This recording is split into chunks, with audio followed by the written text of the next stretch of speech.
નમસ્કાર મારા વાલા વિદ્યાર્થી મિત્રો, સ્વાગત છે તમારું। આજે મિત્રો વાત કરીશું ધોરણ 7માં સંસ્કૃત વિષયની આપણે દ્વિતીય સત્રમાં જે પ્રશ્ન બેંક તારીખ 17/2/2024 અંતર્ગત જે કસોટી લેવામાં આવી છે તેમાં મિત્રો કુલ 1 થી 5 પ્રકરણ તમારે પૂછાયેલું હતું। ખાસ કરીને તમારી આવનારી જે પરીક્ષા છે વાર્ષિક પરીક્ષા તેના માટે પણ આ પેપર છે તમને ખૂબ જ ઉપયોગી નીવડશે।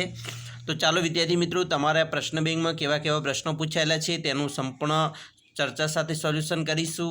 વિદ્યાર્થી મિત્રો, વિડીયોની શરૂઆત કરીએ તેના પહેલાં તમે ખાસ ચેનલમાં નવા છો તો મિત્રો ચેનલને અવશ્ય સબસ્ક્રાઈબ કરી વિડીયોને લાઇક અને શેર કરવાનું ન ભૂલતા, જેથી કરી અમે તમારા સુધી ધોરણ 7ના તમામ વિડીયો મોકલી શકીએ।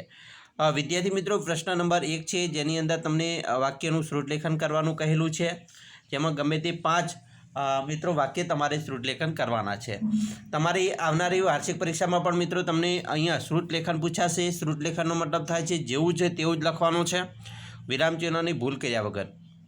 અહીંયા છે સર્વકુશલમ, પછી જલમ સ્વીકરોતુ, બરાબર, આસન ગ્રહણમ કરોતુ, આમ દદાતુ, ચાયમ કોફીવા। તો આ 5 વાક્યો છે, એવા તમારે કોઈપણ 5 વાક્ય તમારે અહીંયા લખવાના હતા, બરાબર। અહીંયા તમને અલગ અલગ પ્રકારના જે વાક્યો છે એ 25 વાક્યો આપેલા છે। 25 વાક્યો મિત્રો લખવાના નથી, પરંતુ 5 વાક્યો લખવાના કહેલા છે, બરાબર। હવે વિભાગ 1ની અંદર જોઈશું તો પ્રશ્ન 2, આપેલ શબ્દ માટે વપરાતો સંસ્કૃત શબ્દ કૌંસમાં શોધીને લખવાનો છે। પહેલું છે પક્ષીઓનો રાજા, તો પક્ષી રાજ, બરાબર। લાડુ, તો લાડુનો મતલબ અહીં મોદક। છાસ, તો છાસ તક્રમ થાય। પથ્થર, તો પથ્થર પાષાણ। પરિશ્રમથી એટલે ઉદ્યમેન। તો આવી રીતે તમારે કૌંસમાંથી શોધીને શબ્દ છે લખવાના છે। એવી રીતે વિભાગ 2માં મિત્રો જોઈશું તો એમાં પણ તમને પ્રશ્ન 2 આપેલા વાક્યનો સંસ્કૃતમાં લખવાના છે, 5 ગુણના છે। પૃથ્વી જે કુટુંબ છે, મહેરબાની કરીને પીરસો। 2 જીભવાળી છે પણ છાપણ નથી, વૃક્ષની ટોચ પર રહે છે, આયોજક દુર્લભ છે। 5 વાક્યનું સંસ્કૃતમાં મિત્રો અનુવાદ કરવાનું છે। વિભાગ 3માં જોઈશું પ્રશ્ન 2 છે, આપેલા શબ્દો માટે સંસ્કૃત શબ્દ લખવાના છે। સાબરમતી, તો સાબરમતી આવે। બિલાડી, તો બિલાડહ। રણ પ્રદેશ, પછી વાંકો અને પગલું। એવી રીતે વિભાગ 4, આપેલ વાક્યનું સંસ્કૃતમાં લખવાનું છે। ઊંટ બોલે છે, બરાબર। પછી તારી વાંકી છે, રસ્તામાં શિયાળ મળે છે, તબિયત તો સારી છે, રસ્તામાં તે કૂતરાને જુએ છે। અહીંયા કોઈ પણ મિત્રો એક છે લખવાનું છે, વિભાગ કોઈ પણ એક લખવાનો છે। પછી વિભાગ 5માં જોઈશું પ્રશ્ન 2નો વિભાગ 5, તમને જે આવડે એમાંથી કોઈ પણ એક લખવાનો છે। અહીંયા પહેલું છે ક્રિયાપદ માટે યોગ્ય વિકલ્પ શોધીને લખો। રક્ષણ કરે છે તો રક્ષતી આવે, અનુભવે છે તો અનુભવતી, નમન કરે છે તો નમતી, પીવે છે તો પીબતી, ફરે છે તો ગચ્છતી, બરાબર। ગચ્છતી એટલે જાય છે, અટતી એટલે ફરે છે। એના પછી પ્રશ્ન 3માં મિત્રો આપેલ ફકરા અથવા પદ્યનું વાંચન કરી પ્રશ્નોના જવાબ લખવાના છે। કોઈ પણ એક વિભાગ લખવાનો છે, તમને 5 વિભાગ આપેલા હશે।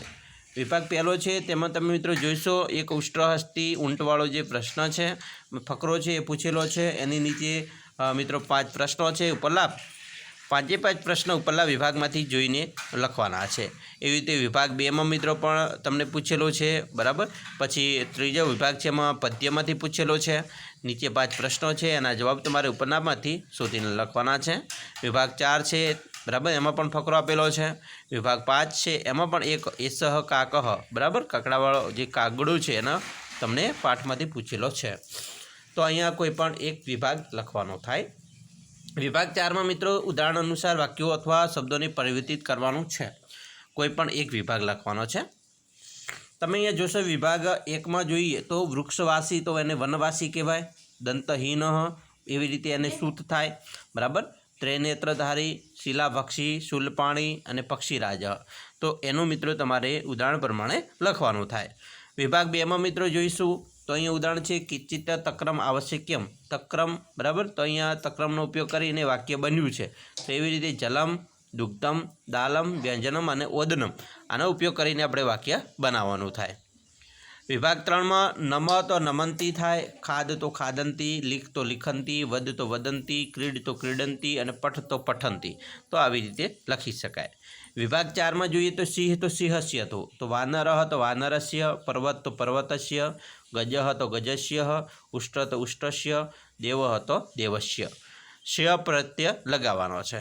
વિભાગ 5માં મિત્રો જોઈશું તો ગણેશ હસ્તી, તો હસનું હસ્તી થયું, તો પઠનું પઠતી, પીબનું પીબતી, ખાદનું ખાદતી, વદનું વદતી અને નૃત્યનું નૃત્યતી. તો આવી રીતે લખી શકાય.